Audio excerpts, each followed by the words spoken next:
God changed my life when I was 8 years old in Concord, when my family, who is not a believing family, decided to check out church for the first time. We met Jesus, and he just flipped our family upside down when we met Jesus and heard his gospel, his life-changing message that he had lived for us, died for us, and rose again so that we could have new life in him. And that kind of set the trajectory at that point. Now, God had kind of given me a love for my state, my home state, and so years down the road when he gave me a calling to pastoral ministry, I figured I wanted to be a part of what he was doing right here in New Hampshire. I needed to be a part of it because this was one of the least reached areas of the country. Well, after getting out of seminary and I first took my first pastoral intern position here in the Northeast, I just assumed that I would naturally kind of climb some of the leadership ladders by being a part of a church, and I would make a difference that way. I knew that God wanted to do something fresh and different in New Hampshire, but really had no interest in being a part of a church plant because it was too risky. I mean, I had a young wife of only 3 years married, and we had one kid and one on the way, and that's when God started shaking some things up. I got a call from a church in upstate New York who, huge ministry. They were a multi-site church with 4 campuses, and their first satellite campus had 500 people, and state-of-the-art, beautiful new building with a huge staff, energetic staff, and they actually pursued me to lead that campus. And for me, coming out of seminary, I mean, this was the success that I always wanted. I mean, we were living month to month as an intern, and to be offered a position like that had a future, had all sorts of room to grow, and some stability. It was like, well, why wouldn't we take this? And so literally they handed me the paperwork, and all I needed to do was say yes. Well, the night that I was sitting on it, I couldn't sleep. My mind and my stomach were a total wreck. And it was like God was trying to get a hold of my attention. I remember Eden, my firstborn, she wouldn't sleep either. And so I found myself in the middle of the night in a rocking chair trying to get her to go back to sleep. And just wondering, God, what are you trying to say? And man, I haven't had a lot of audible moments of God speaking to me in life, but this was one of them. And clear as day, I could hear God say, Scott, you know that I've called you to be a part of my work here in New Hampshire. Why would you just take the easy road out in something that you think is stable when you know I've called you here? What would you want to say to your girl when she's grown? So God broke my heart again for the state of New Hampshire that night. I wept, and next morning called him and said, hey, thank you so much, but I can't accept this. For the next 3 weeks, I mean, Charity and I were thinking it's the dumbest decision we ever made. Like, what did we just do? We just lost all this. Well, in the middle of trying to figure that out, a mentor of mine who'd been mentoring me for 6 years, he invited me to go to this church planting conference in Florida. Now, I wasn't interested again in church planting, but I just needed some air. I needed to breathe. And so I said, yeah, let's go. Little did I know, man, that God was going to knock down every single wall in my heart towards church planting in all of the talks. And at the very end, there was an invitation. God's working on some of you right now. You need to get up out of your seat and come down front. We're going to pray for you as God's calling you into church planting. And man, I felt like the Spirit of God was just like tugging me out of my seat. And I was like, I don't want to go. And God's like, yeah, I'm calling you right now, bro. So, man, I went down trembling, and my mentor ran after me and put an arm around me and said, Scott, I believed in this for a while. I'm with you all the way.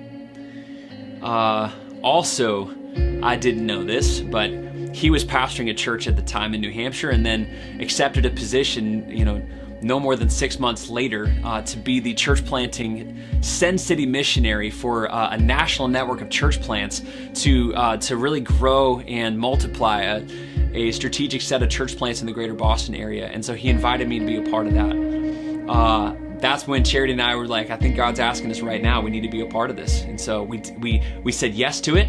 And again, we had one kid on the way. We had no idea how we're going to make it through the next month because we were living month to month as an intern. But we said yes to it. Never fundraised before, but when we said yes, man, 3 days later, we gave birth to our second kid. And then like 2.5 weeks later, God provided 40% of the funds that we needed for the next year. Blew our minds. And then a couple months later, he provided 90% of what we needed. And then he connected us in our network to a church plant in the Beverly, Massachusetts area, Netcast Church, who trained us for about 1.5 years and then sent us with support and encouragement to go plant the well in 2016. Now, when we decided to plant in Nashua, we found out that between Manchester and Boston, it's the second least religious area of the country. More people saying that they have no religious affiliation than those who do, and the evangelical presence in that area was just so low. And we're like, this is where we need to be. If God's calling us to take the momentum of what He's done in Greater Boston into New Hampshire, man, let's strategically plant Nashua, and then pray and dream like God could multiply all sorts of churches in New Hampshire from there. So, but we knew in order to be a life-giving, gospel-centered church, we needed to have a presence in the community from day one. So before even launching the well on a Sunday morning, before opening our doors to weekly gatherings, we formed a team of people by just getting coffee with this person, meeting that person, and saying, hey, come help us serve the city. And we came alongside the local Parks and Rec. We came alongside the local school system and one of the local elementary schools, and we said, hey, what can we do to serve? We just want to be a part of this city and serve. And during those serve events and providing school supplies and backpacks, supporting the summer fun events that the local Parks and Rec had, man, we formed a launch team of about 25, 30 people who said, yeah, we want to be a part of this. And so we began the fall of 2016, and we were able to take that launch team and then really start reaching some of the community. And it's been slow, but man, we've seen God do amazing things. We went from that initial launch team to about 75 people, and during that time of continuing to build and have an impact in the community, we saw 16 people give their life to Jesus and get baptized. And this is why we came, man, to reach people who were former Catholics or former Hindus or agnostics or atheists. These were some of the people that we saw God change lives. And that's what we've all been about from day one. How do we help our friends and neighbors know and follow Jesus? Because we believe He alone changes lives. And this past year, man, it's been a wild one in the pandemic. There's a lot of things that went on hold, but during that time, we baptized 7 more people.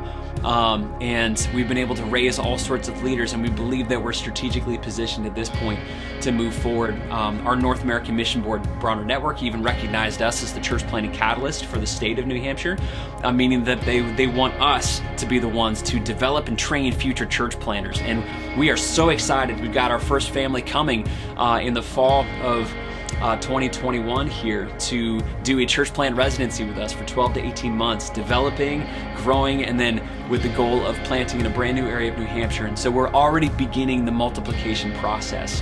And we dream that in the next 20 years, by 2041, that God will start 20 new church plants right here in New Hampshire to saturate this state with more life-giving, gospel-centered churches. So that's our story. That's how we've got started, and we just believe that the best is yet to come as God connects us with more workers to be a part of His harvest. As Luke 10:2 says, the harvest is plentiful, but the workers are few. Glory be to God, who alone knows who He wants to change, and we just can't wait to be a part of that.